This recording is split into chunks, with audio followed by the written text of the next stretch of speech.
अस्सलाम वालेकुम जी। News update में खुशामदीद। इलेक्शन कमीशन ने जो तारीख दी हुई थी 30 अप्रैल के हवाले से पंजाब में इंतखाबात की, उस तारीख से अब ये मुकर गए हैं। ये इस वक्त एक बड़ी जो बहस है वो बनी हुई है, लेकिन मैं आपको अभी जो खबर बताने लगा हूँ ये एक बड़ी दिलचस्प सी खबर है।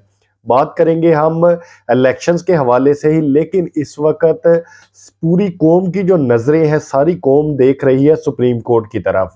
तो वही मैं आपके साथ आज एक खबर शेयर करने लगा हूं कि सुप्रीम कोर्ट के जो मोअज़्ज़िज़ जो जज साहिबान हैं, ये इस वक्त इनकी जो मशावरत है वो चल रही है इंतखाबात के हवाले से, क्योंकि सुप्रीम कोर्ट की तरफ से वाज़ेह एक बयान सामने आया था कि अगर इलेक्शंस में इंतखाबात में किसी भी किस्म की बदनीति सामने आई तो हम मदाखलत करेंगे।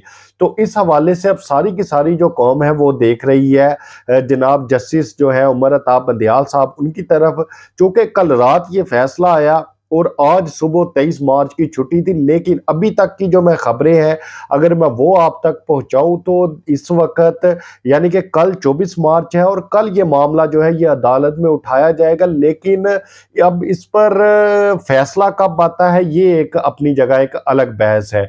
दूसरी तरफ इमरान खान साहब ने जो आला जो कोर का इजलास है वो तलब कर लिया है। अब इस पर भी जो चीज़ें हैं वो ज़ेरे गौर लाई जाएंगी खान साहब की तरफ से, लेकिन एक बात मैं करता चलूँ यहाँ पर कि अब ये मामला सिर्फ पाकिस्तान तहरीक इंसाफ का नहीं रहा, अब ये मामला बन गया है आईने पाकिस्तान का, पाकिस्तान की अवाम का। क्योंकि देखिए आइन आपको कहता है कि आपने 90 दिन में इंतखाबात करवाने हैं। अगर आप पीडीएम की बात करते हैं तो पीडीएम इससे पहले बारहा ये बात कर चुकी है, जितने इनके वज़राए हैं वो कर चुके हैं ये बात। राणा सनाउल्लाह, मरियम औरंगज़ेब साहिबा और सबसे ख़ास मरियम नवाज साहिबा, वो ये तक कह चुकी थी कि आप केपी के और पंजाब के असम्बली तहलील करें, इनको तोड़ें तो हम इंतखाबात करवाएंगे। अब जब ये इंतखाबात ये असम्बली टूट चुकी थी तो फिर ये लोग दिन रात बस ये बहाने बनाते रहे कि किसी ना किसी तरीके से हम जो इंतखाबात हैं हम उनको मुलतवी करें। और अब इनको ये जो एक जो गैर आइनी जो ऐलान है ये हमने देखा कि कल इलेक्शन कमिश्नर ने ये कर दिया। अब इस पर एक और बड़ा एक जो इलेक्शन कमिश्नर की तरफ एक जो उंगली है वो भी उठती है, वो इस हवाले से क्योंकि देखिए जब ये पहले ऐलान हुआ, जब सदर पाकिस्तान ने ये इलेक्शन की तारीख दी थी, तो तब जब ये मामला सुप्रीम कोर्ट में गया तो वहाँ पर इलेक्शन कमिश्नर का कहना था और इनके वकील ने भी कहा कि बज़ाहिर जो इलेक्शन कमीशन है ये अपनी तरफ से किसी भी किस्म की तारीख का ऐलान नहीं कर सकता। तो अब ये भी अपनी जगह एक सवाल है कि इस तरह से अचानक से 8 अक्टूबर की तारीख दे देने का क्या मकसद है।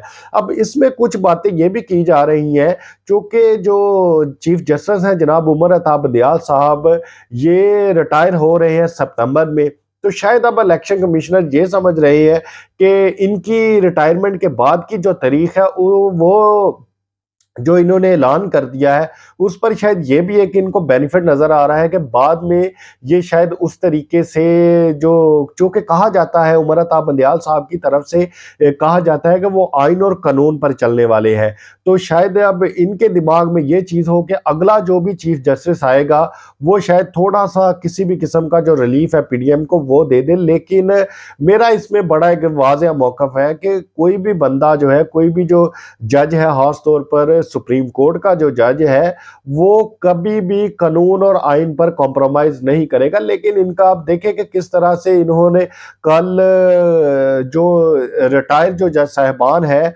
उनकी तस्वीरें कौमी असम्बली में रखी और किस तरह से तजलील की गई। अब वाज़ेह तौर पर यह चीज़ नज़र आ रही है कि ये लोग अब कानून और आइन को किस तरह से रोंदने की कोशिश कर रहे हैं। अब इस पर सो मोटो लेने की बात भी चल रही है और अब ये मामला जो है ये कल की दिन 24 मार्च को हो सकता है कि ये मामला अब अदालत में उठाया जाए। लेकिन अब वही बात है कि इस पर अब फैसला आने में कितनी देर लगेगी। आपकी इस बारे में क्या राय है? आप अपनी राय से हमें ज़रूर आगाह कीजिएगा। आपसे मुलाकात होगी इंशाअल्लाह ताला अगली वीडियो में। तब तक के लिए अल्लाह हाफिज़।